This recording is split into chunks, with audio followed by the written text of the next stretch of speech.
ये चार बच्चे जिनके सरों पर दस्तार बांधी गई, इन बच्चों को इस मदरसे ने, इस मदरसे के असातिज़ा ने जन्नत की दहलीज तक पहुंचा दिया। जैसा कि मैंने सुना मुफ्ती फुरकान साहब की ज़बानी कि बच्चों के घर वालों ने खुश होकर किसी ने 11,000 दिए, किसी ने 12,000 दिए मदरसे को। मेरे भाई, 11,000 क्या 11 लाख क्या, अगर तुम अपनी जिंदगी की सारी कमाई लाकर इस मदरसे में डाल दो तब भी इस मदरसे का हक नहीं अदा कर सकते। तुम्हें मालूम है कि आज जिस मदरसे ने तुम्हें क्या दे दिया है? वो माँ बाप जिन्होंने अपने बेटों को मदरसे में दाखिला दिलाया और उनके बेटों को इस मदरसे के स्टाफ ने, असातिज़ा ने, हाफिज साहब ने कुरान याद कराया और इन्हें मुकम्मल हाफिज बनाया, तो वो माँ बाप अपनी किस्मतों पर जितना फख्र करें कम है, जितना रश करें कम है। आज इस मदरसे ने इन बच्चों को जन्नत की दहलीज तक पहुंचाया है। ये मत समझ लेना कि अभी ये जन्नती हो गए, हरगिज नहीं। इसलिए कि अभी सिर्फ इन्होंने कुरान याद किया, कुरान पढ़ा है। कुरान पढ़ने के बाद, याद करने के बाद फराइज, वाजिबातो, सुनन की अदायगी के बाद मसलके आला हजरत पर मजबूती से कायम रह के जब ये अपनी जिंदगी गुजारेंगे तो खुद भी जन्नत में जाएंगे और 10 ऐसे लोगों को ले जाएंगे जिन पर जहन्नम का हुक्म हो चुका होगा। इसलिए कि कुरान तो वो लोग भी याद करते हैं जिनके लिए अल्लाह ने जहन्नम को बनाया, और कुरान वो भी याद करते हैं जिनके लिए अल्लाह ने जन्नत को बनाया। एक है नबी के इश्क में डूबकर कुरान पढ़ते हैं, और दूसरे कुरान तो पढ़ते हैं लेकिन अपनी जबान से कहते हैं कि अगर नमाज में नबी का ख्याल आ जाए तो माज़अल्लाह नमाज नहीं होती, उनके लिए जहन्नम है। इसलिए कि अल्लाह ने जन्नत को अपने प्यारे महबूब के लिए बनाया, और जो नबी से सच्ची मोहब्बत करेगा वो जन्नत में जाएगा, और जो नबी से बुग़्ज़ रखेगा उसके लिए जहन्नम। तो इन बच्चों को, कल तक तो ये मामूली इंसान थे, लेकिन आज से इन्हें दस्तार हो गई, अब ये जिम्मेदार हो गए। लेकिन बड़ा खुशी होती है आप लोगों का जज्बा, आप लोगों की मोहब्बत देख के कि जब दस्तार बांधी जाती है, कितनी मोहब्बत का इजहार करते हैं आप, रश्क होता है। काश ये मोहब्बत अगर आपकी कायम रहती तो आज हमें जलील और रुस्वा ना होना पड़ता। ला ला वाह वाह, बेशक बेशक। आपकी मोहब्बत सिर्फ वक्ती होती है कि जब इन्हें दूल्हा बनाया जाता है तब आपकी मोहब्बत में, आपकी मोहब्बत का इजहार करते हैं आप। और यही हाफिज कुरान जब कल आपकी मस्जिद में नमाज पढ़ाने के लिए जाएंगे तो आपकी जेब से इनके लिए सही से तनख्वाह भी ना निकलेगी। ये हाफिज कुरान, आलिम दीन, मेरे भाई, इसका इनका मर्तबा तुम समझो या ना समझो, गैर बहुत अच्छी तरह समझते हैं। बेशक बेशक। इसीलिए गैरों का निशाना सिर्फ और सिर्फ मदारिस हैं। वो जानते हैं कि ये कौम मुस्लिम को जो पावर मिलता है, जो ताकत मिलती है, रूहानी ताकत, ये मदरसों से मिलती है। बेशक बेशक। लेकिन अफसोस हम इन मदरसों से दिन ब दिन दूर होते जा रहे हैं। ये तो करम है मेरे रब का, ये तो सदका है मुस्तफा करीम का, जो आज हम सर उठाकर इस जमीन पर चल रहे हैं। वरना हमारे अमाल इस लायक है कि जितना हम पर जुल्म हो रहा उससे ज्यादा हो, तब भी कोई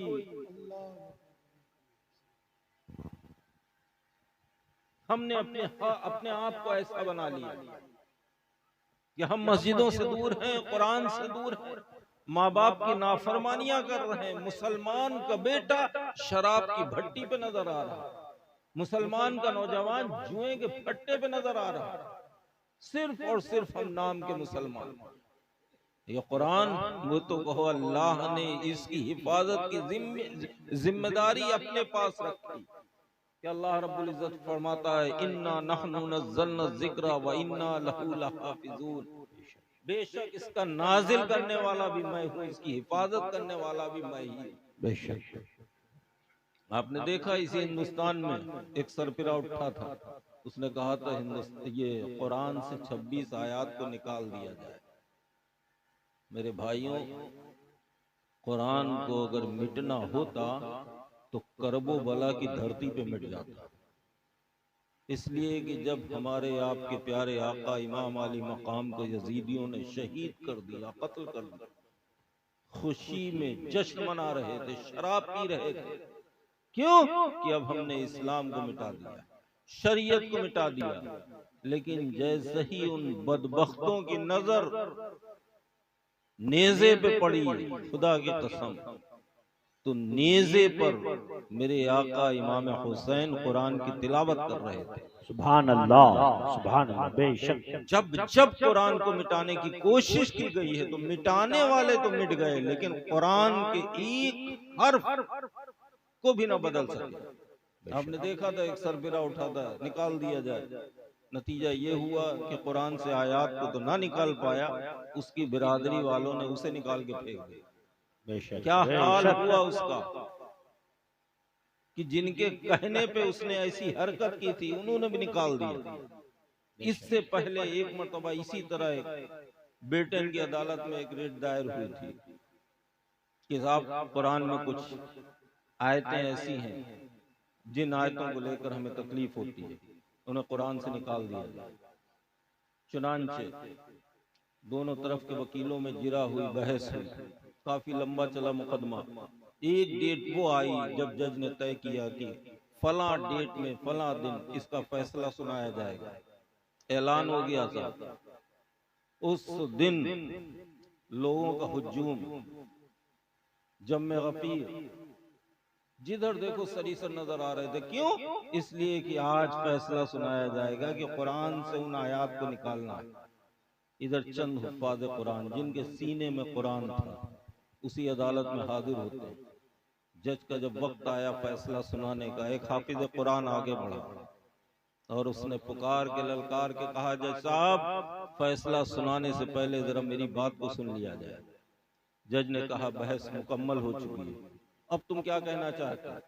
उस शख्स ने कहा था, जज साहब कलम अपना बाद में चलाइएगा, पहले चाकू मंगाइए, छुरी मंगाइए और उस चाकू छुरी से मेरा सीना चाक कीजिए और मेरे सीने में जो दिल है उसे निकालिए, उसके बाद अपना फैसला सुनाइए।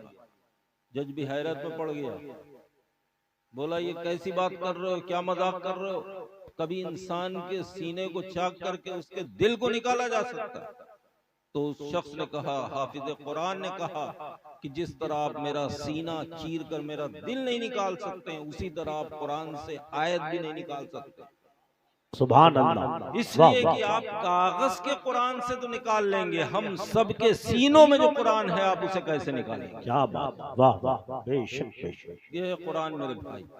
और इन हाफिज कुरान की, आलिम दीन की फजीलत, इनकी बुजुर्गी, इनका मकाम अगर हमें मालूम हो जाए तो खुदा की कसम हमारी यही तमन्ना होगी, यही आरज़ू होगी कि हम तो हाफिज कुरान ना बन पाए, मेरी औलाद ही हाफिज कुरान बन जाए। बेशक। सुभान अल्लाह। जैसा कि मुफ्ती साहब क़िबला ने फरमाया था कि आज का इंसान दौलत के पीछे भागता है, और सही बात है मेरे भाई।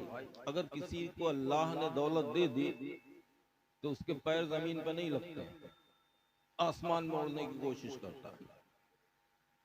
अगर उस सेठ से, उस पैसे वाले से कह दिया जाए कि भाई तेरे 4 बेटे हैं, 3 बेटे हैं, 5 बेटे हैं, एक को हाफिज कुरान बना दो, तो कहता है क्या मजाक कर रहे हो मियां, मैं अपने बेटे से इमामत करवाऊंगा, मैं अपने बेटे से अजान दिलवाऊंगा। अल्लाह ने मुझे नवाजा है, मेरा बेटा तो अच्छे अच्छे कॉलेजेस में पढ़ेगा, अच्छी यूनिवर्सिटी में पढ़ेगा, IAS IPS की डिग्री हासिल करेगा, फला बेटा तो मेरा डॉक्टर बनेगा, इंजीनियर बनेगा, वकील बनेगा। जरा गौर करो, थोड़ा सा पीछे जाओ, इसी हिंदुस्तान में एक शख्स हुआ है जिसने हिंदुस्तान पर हुकूमत की है, जिसे तारीख इस्लाम हजरत औरंगजेब आलमगीर के नाम से जानता है। बेशक बेशक। हमें अल्लाह ने चंद रुपये दे दिए, थोड़ा सा असासा दे दिया, थोड़ी सी शोहरत दे दी, तो हम मौलवियों को हकीर समझने लगे। वो वक्त के बादशाह, उन्होंने अपने बेटे को किसी यूनिवर्सिटी में नहीं, किसी कॉलेज में नहीं, बल्कि मदरसे में एक हाफिज साहब के पास दाखिला दिलाया था। और जब उनका बेटा मुअज्जम अली इसी तरह दस्तार लेके अपने बाबा की खिदमत में हाजिर हुआ, अर्ज की बाबा जान आज आपका बेटा हाफिज कुरान बन गया, तो औरंगजेब ने कहा था कि जाओ बेटे अपने दादा जान शाहजहां बादशाह को ये खुशखबरी सुनाओ, तुम्हारे दादा सुनकर बहुत खुश होंगे। चुनांचे मुअज्जम अली ने कदम बढ़ाए, दादा हुजूर की खिदमत में हाजिर हुए, अर्ज की दादा जान मुबारक हो, आपका पोता हाफिज कुरान बन गया। इतना सुनना था, शाहजहां बादशाह की आंखों से आंसू जारी हो जाते, चेहरा बदल जाता, अजीब सी कैफियत तारी होती है। मुअज्जम ये मंजर देखकर उल्टे पैरों भागते हैं, अपने बाप की खिदमत में हाजिर होते हैं, अर्ज करते हैं बाबा जान आपने तो कहा था कि दादा जान को तो खुशी होगी, लेकिन जैसे ही मैंने दादा जान से कहा उनका चेहरा बदल गया, आंखों से आंसू निकलने लगे। औरंगजेब भी हैरत में पड़ गए, माजरा क्या है, मामला क्या है। उठे, अपने बाप की खिदमत में हाजिर हुए, अर्ज की कि बाबा जान आज तो आपको खुश होना चाहिए, आपका पोता मुअज्जम अली आज हाफिज कुरान बन गया। शाहजहां बादशाह ने अपने बेटे औरंगजेब से कहा था, बेटा खुशी का दिन आज तुम्हारे लिए, इसलिए कि तुम्हारा बेटा हाफिज कुरान बना है, तुम्हारा बेटा तुम्हारी बख्शिश का सामान बना है, काश मेरा बेटा हाफिज कुरान बना होता तो मुझे भी खुशी होती। अल्लाह अल्लाह सुभान अल्लाह अल्लाह। मेरे भाइयों, तो औरंगजेब ने अपने बाप से कहा था कि अब्बा जान अब आपका बेटा उसी वक्त आपके सामने हाजिर होगा जब मुकम्मल हाफिज कुरान बन जाए। सुभान अल्लाह सुभान अल्लाह। वाह वाह। चुनांचे वो ऐसे हाफिज बने, ऐसे हाफिज बने कि सिर्फ कुरान याद ही नहीं किया बल्कि कुरान अपने हाथों से लिखने भी लगे। बेशक बेशक सुभान इन हाफिज कुरान, इन आलिम दीन का अगर मर्तबा मालूम हो जाए, आप मैंने बोला ना कि ये खुद भी जन्नत में जाएंगे और 10 ऐसे लोगों को ले जाएंगे जो जहन्नुमियों की सफ में खड़े होंगे, जिनके लिए जहन्नम का हुक्म हो चुका होगा।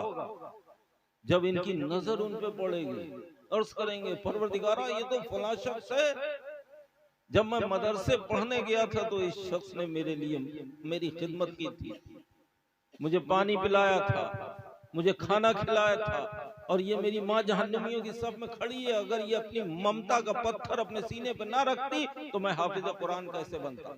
अल्लाह की रहमत जोश में आएगी, अल्लाह तबारक व तआला फरमाएगा, ऐ मेरे बंदे, जिस किसी ने दुनिया पर तेरे ऊपर अगर कुछ एहसान किया है तो उस एहसान के बदले उसका हाथ पकड़ अपने साथ जन्नत में ले जा। सुभान अल्लाह सुभान अल्लाह। आज हमारी क्या पोजीशन है, आज हमारी क्या वैल्यू है, आज हम किस तरह की जिंदगी गुजार रहे हैं, आप भी जानते हैं, मैं भी जानता हूँ, सब जानते हैं। इसलिए हर एक के हाथ में मोबाइल है, हर शख्स सोशल मीडिया से जुड़ा हुआ।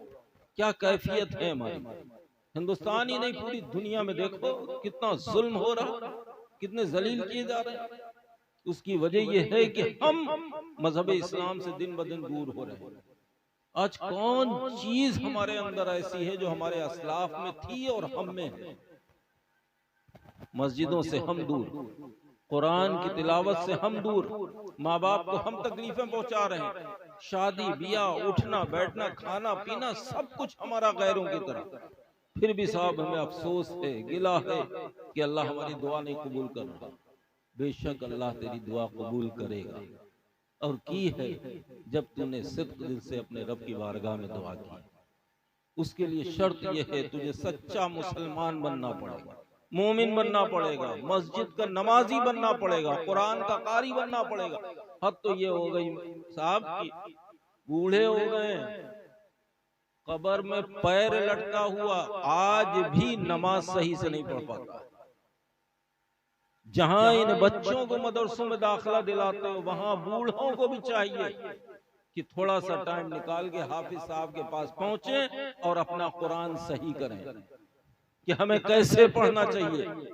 वरना अक्सर जैसी बोली वैसे बोलते हैं, वैसे कुरान भी पढ़ते हैं, न मखारिज है न तलफ्फुज है। कैसे पढ़ते हो मेरे भाई? खुदा की कसम, ये कुरान तुम्हें अल्लाह ने पढ़ने के लिए दिया, और इसी के बारे में मेरा रब इरशाद फरमाता है, तुम में बेहतर वो शख्स है जो पढ़े कुरान, पढ़ाए कुरान। तुम में बेहतर वो शख्स है जो सीखे कुरान, सिखाए कुरान। लेकिन हमने तो साहब बेहतर सिर्फ और सिर्फ दौलत वाले को समझ लिया, हम उसके पीछे भागते हैं। दौलत के जितना हम पीछे भाग रहे हैं उतनी दौलत हमसे दूर भाग रही है। कभी जाया करो कब्रिस्तान में मेरे भाइयों।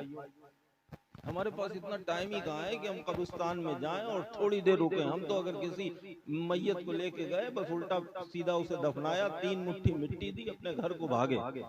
कभी जाया करो उन बैठी हुई कब्रों के पास जिनके तख्ते टूट चुके हैं, जिनकी कब्रें धंस चुकी हैं, उनके पास थोड़ी देर के लिए बैठा करो और तसव्वुर में लाया करो कि आखिर ये किसकी कब्र है। तुम्हें अंदाजा होगा मेरे भाई, ये उस शख्स की कब्र है कि जिसने दुनिया में बहुत ही शोहरत पाई, बहुत दौलत कमाई। यह ऐसा शख्स जिसके एक फोन पर इलाके का एसपी डीएम उसके घर आ जाया करता था। ये वो शख्स है कि जब निकलता था न जाने कितनी गाड़ियां उसके पीछे चला करती थी। आज उसकी कब्र के तख्ते टूट चुके हैं, आज उसकी कब्र पर कोई मिट्टी डालने को तैयार नहीं। जरा सोचा करो। और कभी ऐसे गुदड़ी पोश फकीरों की बारगाह में पहुंचा करो जिन्होंने सूखी रोटी पानी में डुबो डुबो कर खाकर अपनी जिंदगी गुजारी। खुदा की कसम, आज उनके मज़ारात के गुंबद चमक रहे हैं। फर्क इतना है कि जिनकी कब्रें धंसी हुई हैं उनके दिल में दुनिया की मोहब्बत थी, और जिनके मज़ारात पे मेले लगे हुए हैं उनके दिल में अपने रब का खौफ, अपने नबी की मोहब्बत। बेशक बेशक बेशक। आज हम जितना दौलत के पीछे भाग रहे हैं, दौलत उतना ही हमसे दूर भाग रही है। हमसे पहले के बुजुर्गों, मेरे ही जद्दे करीम सैयदना मीर तैयब रज़ी अल्लाह ताला, आप आस्ताने शरीफ में अहाते में इस्तिंजा फरमा रहे हैं, हाथ में मिट्टी का ढेला है, इस्तिंजा कर रहे हैं कि अचानक एक कीमियागर आया। अर्ज की, बाबा मैं कीमियागर हूँ, अपने कीमिये से सोना बना लेता हूँ। आप चूंकि इस्तिंजा कर रहे थे, उसकी बात का जवाब न दिया। फिर उसने कहा, हजरत मैं कीमियागर हूँ, मैं अपने कीमिये से सोना बना लेता हूँ। आपने सुना, कोई जवाब ना दिया। फिर उसने कहा कि हुजूर अगर आप कहें तो मैं कीमिये से सोना बना के दिखाऊं। वो अल्लाह वाले, उन्हें सोने से क्या लेना देना। मीर तैयब के हाथ में वो इस्तिंजे का ढेला था। आपने उस ढेले को लिया और उस कीमिया गर की तरफ फेंका। इरशाद फरमाया, तू कीमिये से सोना बनाएगा, फकीर तो इस्तिंजे के ढेले से सोना बनाता है। वाह वाह, सुभान अल्लाह सुभान अल्लाह सुभान अल्लाह सुभान अल्लाह वालों की शान। आज हम दौलत के पीछे भाग रहे हैं, आज हम दौलत के पीछे भाग रहे हैं। अफसोस मेरे भाई कि जो असल दौलत है हमारे और आपके पास में, हम उससे दूर होते जा रहे हैं। ये जो जलसे सजाए जाते हैं, इसका मकसद यही होता है कि जो हमारे मुआशरे में बुराइयां जन्म ले चुकी हैं, हमारे उलमा बताएंगे, हम इस्लाह करेंगे, उन बुराइयों को दूर करेंगे, तो अल्लाह हमारे घरों पर अपनी रहमतों की बारिशें फरमाए। ये जो हाफिज कुरान है, इनकी कद्र करो, इनकी इज्जत करो। अपने बच्चों को हाफिज कुरान बनाओ, आलिम दीन बनाओ, और अपने बच्चों को डॉक्टर बनाओ, इंजीनियर बनाओ। वक्त की जरूरत है, अपने बच्चों को अच्छी तालीम दिलाओ। एक वक्त फाका कर लो, लेकिन अपने बच्चों की पढ़ाई पे पूरा ध्यान दो, इसलिए कि ये बच्चे सिर्फ तुम्हारे बच्चे नहीं, पूरे मुल्क का, कौम का मुस्तकबिल है। इनका ख्याल रखो। अपने बूढ़े माँ बाप की इज्जत करो, कद्र करो, उनकी खिदमत करो, अपने उलमा की सोहबत इख्तियार करो, अपनी मस्जिदों को आबाद करो, घरों में कुरान की तालीम को आम करो, अपने घर की औरतों से पर्दे के लिए कहो, और मसलक के आला हजरत पर मजबूती से कायम रहो, खड़े होकर सलातो सलाम पढ़ो।